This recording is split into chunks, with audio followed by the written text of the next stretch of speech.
5, 4, 3, ready for light, server A, and taking it. Ready to advance to 2. A teen from the Plains is still missing after a week with no contact with family and friends.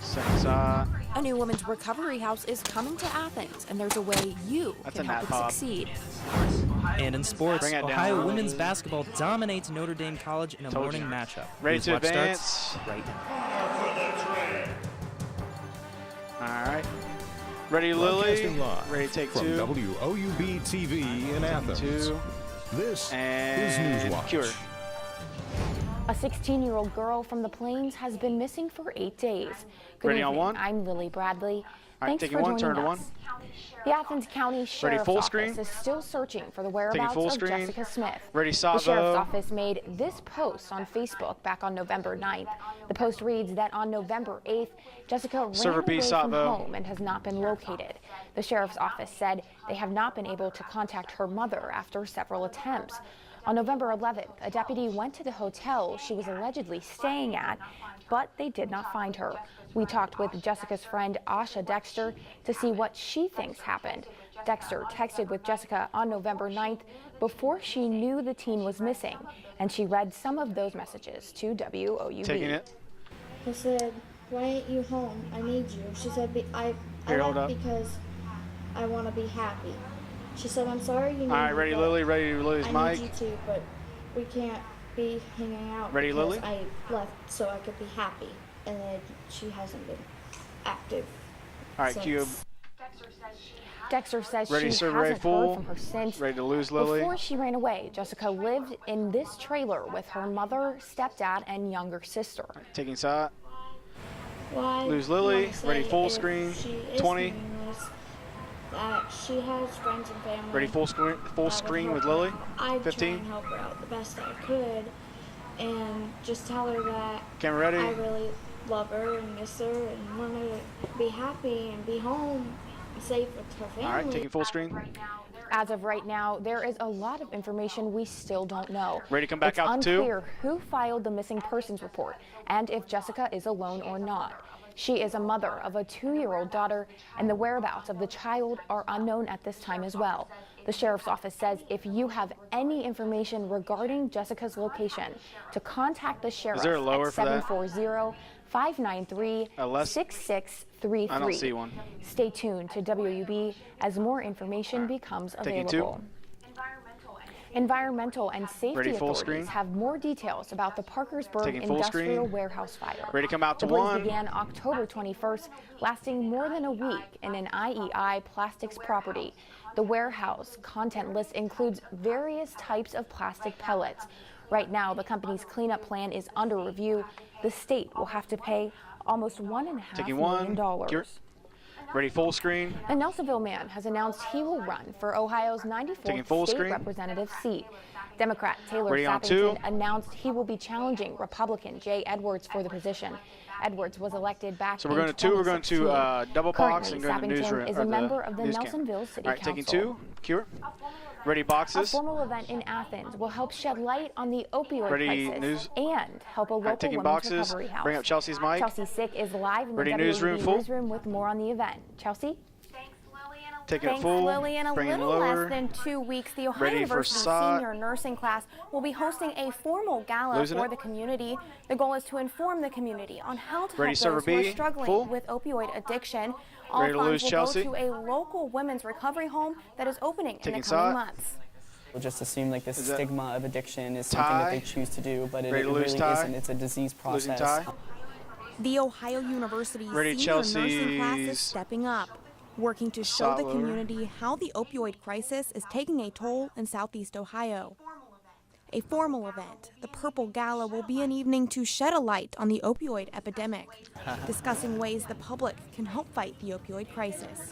If you're not a nursing student and you're just someone in the public and you see a drug overdose, like what does that overdose look like and what can you do? Everything about the gala is focused on showing the impact of the crisis, even decorations. Purple is the national color for opioid addiction awareness. But here, these three colors are going to describe how Athens residents have personally been affected by the opioid crisis. Dark purple means you have been personally affected by the opioid crisis in some way. Light purple means that you know someone or have heard of someone who has been affected by the opioid crisis. And white means you don't know anyone, but you still care. But that's not all. 50 it will left. also raise money for Serenity Grove Women's House, a home for women on the road to recovery. Need a place where they can go that's supportive, where they can really hone the skills necessary to deal with the challenges of addiction. It's not open yet, but this fundraiser will bring Serenity Grove one step closer to opening its doors. Every penny counts, and we're Ready really to come back to newsroom camera this initiative. with Chelsea's mic, and then we're going to boxes and into weather. It just kind of blows me away what the senior class has done this year. And the nursing class has been counting those pennies, nickels, and dimes for the last 2 months, hoping the community create one more way to fight a crisis that's affecting so many lives. Reporting for WOUB, I'm Chelsea Sick. Cure, bring her mic. Tickets are still available. One ticket includes a night of entertainment, education, and dinner with faculty, students, and the community. For more information on the event, visit woub.org/news. Reporting live for WOUB, I'm Chelsea Sick. Thanks, Chelsea. Taking server B, Survey. Shoot, my bad on that. Ready 3, you're on top. And taking 3. Hi, everybody. I'm Nicholas Snyder. Weather-wise, a very gloomy day all across the area today, and as we take a look at the temperatures all across the area, still pretty gloomy out there right now. We're not doing boxes. Very cold. We're coming out server in B. Cambridge at 37, and the warm warm spots in Columbus and Ripley at 40. Now, our weather photo of the week showing what may be a preview for this coming weekend from Broadview Heights. This is some snow that fell on Sunday. Just leave it. Don't stress about it. And again, this may be a preview for the coming weekend. So just take a look at that from my cousin Jason. Now, as I said earlier, we're going to have a crazy week. Follow me on social media to receive weather updates, ask any weather questions, and enter your photos for the weather photo of the week contest. And the wrong graphic is up there. But as we take a look at the weather highlights for the upcoming weekend, we have a roller coaster weekend ahead. We start you out rainy and warm, but then we have a major cool down with some snow on Sunday. We'll talk all about that coming up in my full forecast. Taking it, server A, or B, my bad. Ready 1 on OTS, good job 1. And taking it, Cure. The Ohio Senate has okayed a bill banning abortions based on the diagnosis of Down syndrome. Doctors who perform such abortions could face felony charges and the revoke of their license by the state medical board. However, the women receiving the abortions would not be punished. The House and Senate must now reconcile their versions. The execution of an Ohio inmate was called off yesterday because they couldn't find a viable vein. Alva Campbell was set to die for killing 2 teenagers during a Columbus carjacking more than 2 decades ago.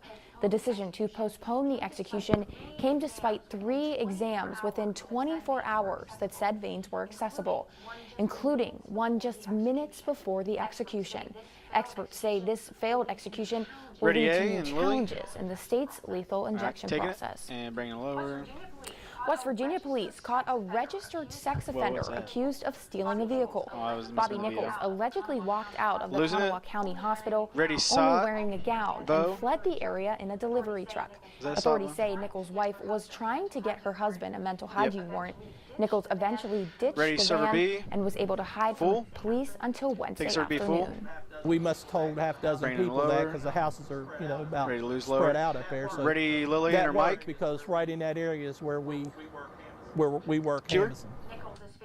Nichols is facing larceny charges. His bond is set at $25,000. Cure. Kentucky is planning on reopening a private prison in Beattyville. Ready on 2 with T's music. The Adjustment Center will house 800 inmates that are currently housed at another prison in LaGrange. The contract with Nashville-based company Kosovic will cost taxpayers more than $16 million a year. 2, fade music up. Another Washington politician is being accused of inappropriate sexual conduct. This while the Republican tax reform is one step closer with the House passing its bill. Plus, you want me to hang on to it or get out? When Newswatch ready to fade and fade it all and fade black. Hit the button.